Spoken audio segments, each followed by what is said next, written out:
got the epoxy mix, so I'm going to talk about that real quick, but we do have to work with a little bit of haste here so it doesn't set up. That is the epoxy, 2-part epoxy from Sirius. And when you put the plunger in, it comes out equal parts. So there's an epoxy and then a hardener, let's say, for lack of a better term, that comes out equally.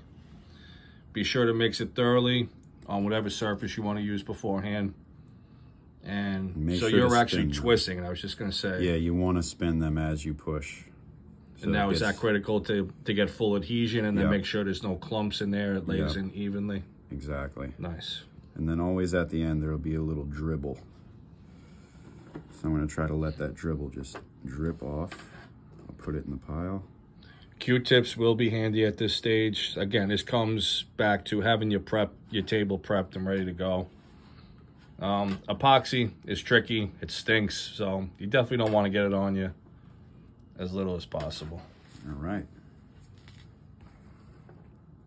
Beautiful.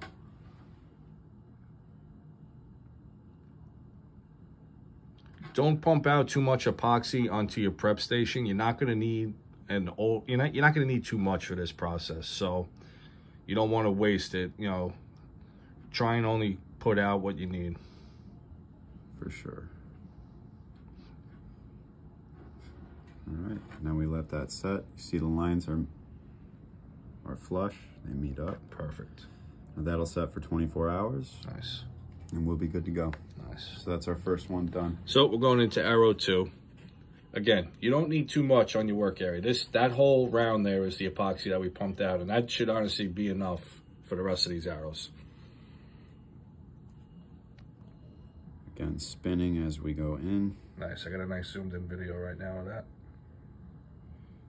Now the tolerances start getting really tight right here with the epoxy. I think at this point we could actually give Victory a little bit of credit between their arrows and their insert components. Oh yeah, for these being the Victory V-Force arrow, which is their budget arrow, I'm extremely impressed with the quality of these inserts and the straightness of these arrows. They've all spun pretty good. There's, what, 2 target arrows that have a little bit of a wobble to them that maybe some guys wouldn't want to take them in the woods. I would personally. I kill deer at 20, 25 yards from a saddle or a tree stand, you know. So honestly, overall part quality, I'm really impressed, especially for a budget build. It's always nice saving money, especially in this economy. Absolutely. And I'm a big proponent of that. Everything about this build, I wanted people to know that you don't be intimidated if you go into an archery shop. You see all these flagship bows, you start seeing the price tags and stuff. Maybe back out of the shop that day. You don't have to buy something that day. Do a little research. And that is literally what I ended up doing. I started reaching out to people. Aaron here reached out to me as soon as he heard I was interested in doing an arrow build. Honestly, the arrow build led into the string swap and getting the new Hamski rest. Which is pivotal, because you can have the cheapest bow on planet Earth.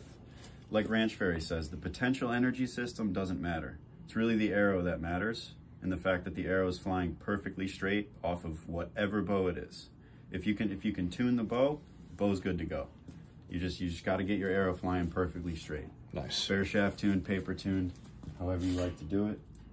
Nice.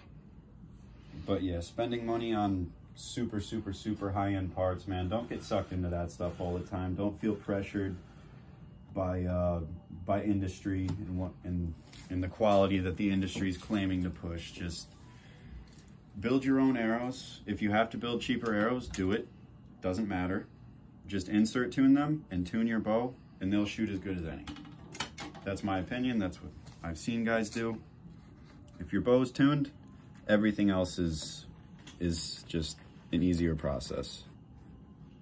So that's why I love that Dave bought that Hamski, because once all these cure up, we're going to get him bare shaft tuned, and we might even go through a little bit of paper, because why not?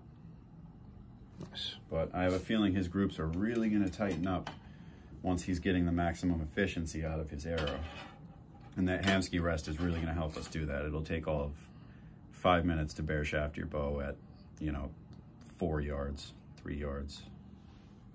Nice. So you could take, let's say you could take the same amount of money, and then you really think about how you're spending that money on your setup, and maybe it's better spent in different areas. So I decided to, I'm shooting the Magnus broadheads. I was originally going to shoot the iron wills, which are obviously a super high quality broadhead. There is no denying that.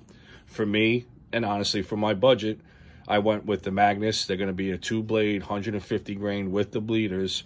Super effective, high quality broadhead, but they were a little bit cheaper, but not less quality. And that allowed me to save some funds to upgrade my string, which was 8 years old, needed to be replaced anyway. And I made a severe upgrade with putting that Hamsky rest on. I went from the QAD, didn't have any problems with the QAD, but we're doing a full overhaul, I like to call it now, with my old PSC, and I think it's gonna, the bow itself is very happy, and it's gonna be happy to shoot these arrows. I'm excited. It's gonna feel like shooting a new bow. Yeah, I think so. I'm excited. You see the dribble that I'm talking about? Yeah. You really got to control that. Okay. If you don't do it right, it'll really fuck you up. Okay. You got to let it adhere to the pile so you can actually pull away, and I twist a little bit. Nice. And then that little line will disappear. Okay. Just don't get the shit on your hands. I got it on my hands once.